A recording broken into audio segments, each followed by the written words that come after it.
80 के दशक में शुरू की गई 17 सितंबर की विश्वकर्मा पूजा का उद्देश्य पेरियार की जयंती के उत्सव और उनकी चर्चा को खत्म करना था।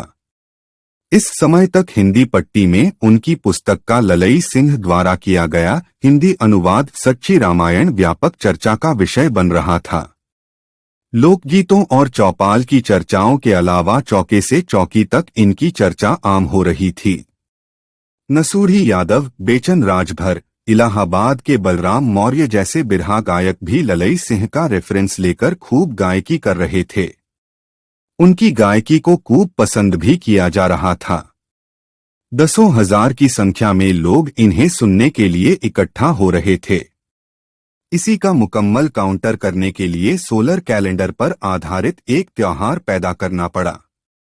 उत्तर भारत में ब्राह्मणिकल हेजिमनी को तोड़ने और उसका विकल्प देने की विधिवत शुरुआत सच्ची रामायण के प्रकाशन के बाद ही शुरू हुई है। इससे हमें उस प्रक्रिया को भी समझने में मदद मिलती है कि किस तरीके से भारत के आग, श्रम और कृषि से संबंधित संस्कृति को इस श्रम संस्कृति का इनकाउंटर करने वाली वैचारिक और भौतिक सृजनात्मक से भरपूर मुनियों, महामहिलाओं, महापुरुषों के योगदानों का काउंटर किया गया।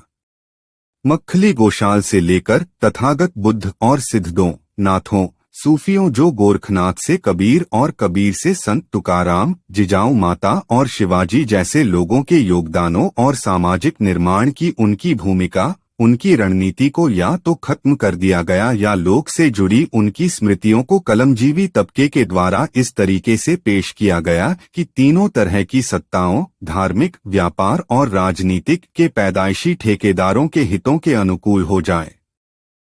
पेरियार ने अपनी जीवन यात्रा और अपने अनुभवों के निचोड़ को मौत से 2 साल पहले अपने 93वें जन्मदिन के अवसर पर 17 सितंबर 1971 की सभा में व्यक्त करते हुए कहा था कि यद्यपि मैंने जाति को खत्म करने के लिए सभी प्रयास किए हैं, जहां तक इस देश का संबंध है, जाति का उन्मूलन करने का रास्ता भगवान, धर्म, शास्त्रों, ब्राह्मणों को पैदाइशी सुपीरियर और बाकी को निम्नतर ठहराने वाली वाहियात किताबें और ब्राह्मणों के उन्मूलन के लिए प्रचार करने से शुरू होता।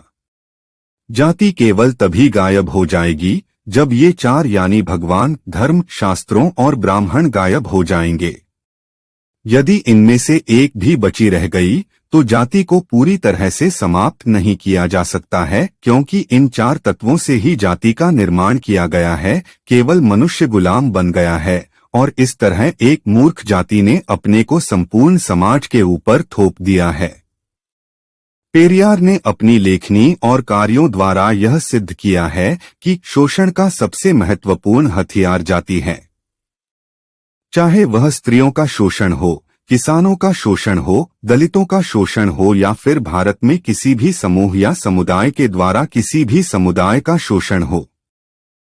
इसे पूरे देश भर में आंदोलनरत महिलाओं और छात्राओं को तथा इनके सहयोगी पुरुषों को भी पेरियार के समय की चुनौतियों, उन पर पेरियार का विश्लेषण एवं उनसे निपटने की पेरियार की रणनीति तथा उनके परिणामों को जानना अनिवार्य है।